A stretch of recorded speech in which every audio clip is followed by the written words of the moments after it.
We all want to take a look at your final designs. Let's start off with Winston.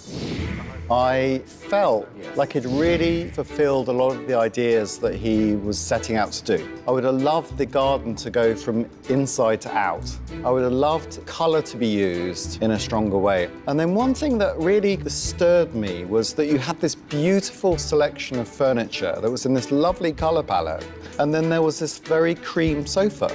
The whole idea here was to highlight the architecture itself. So I thought to use a couch that is cream, that is contrast with a walnut color, will bring out the color of the room. Because I want to let the plant speak for itself. Never, ever, ever confuse a cream sofa with something that's neutral. If that was grey or part of the colour scheme, it would have been a much happier, much more gentle relationship.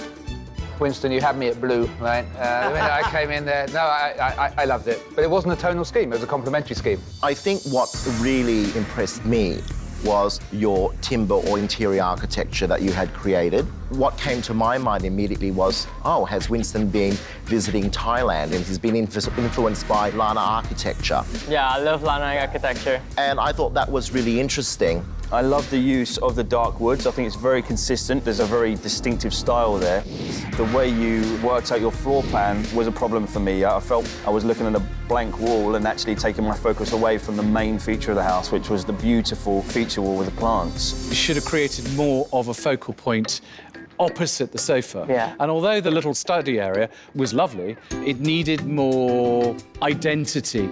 And you get it with the red in the kitchen. So what drew the eye was really the kitchen and the dining area because of the colour and the use of there. And the two rooms are nicely blended. Yeah. But it's like probably the focal point in the living area is what was missing. I wanted, because I always wanted a hot and cold room. Yeah. That's why we kept the living a bit muted and we really made the kitchen strong. Living is always the face of a house, but kitchen is always the heart of a home. So I really want to put a focus there.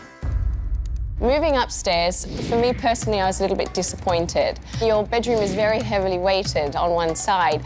The big white elephant in the room, which is actually a black and white spotted not elephant, a black and white spotted leopard. Yeah. You know, that's beautiful.